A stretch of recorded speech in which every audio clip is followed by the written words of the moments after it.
I'm going to be honest enough to tell you that I'm worried about America. Yeah.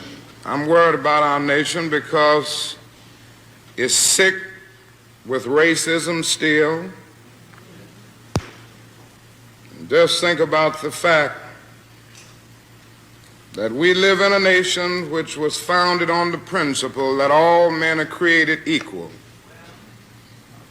And yet men are still arguing over whether the color of a man's skin determines the content of his character. And I believe that the Lord told me to say to the United States of America that is sick with militarism and is sick with excessive materialism. Have you ever thought about it?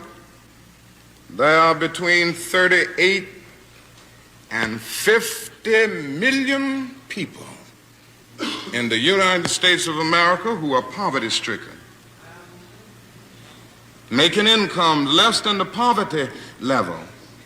And yet, this is the richest nation in the history of the world. Our national gross product this year will go beyond $800 billion. And yet, there are between 38 and 50 million people who are poverty-stricken. Now, something wrong. A lot of people are afraid to say it. But I don't mind saying it. You see, somebody said to me the other night, don't you think, Dr. King, you are going to have to start speaking more in terms of the administration's policy?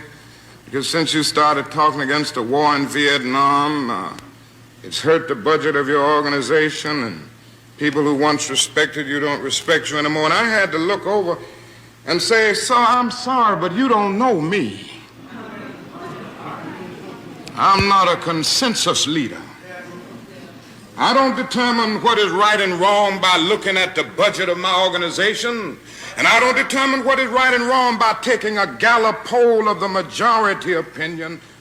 And so, because there's something wrong, our struggle must continue.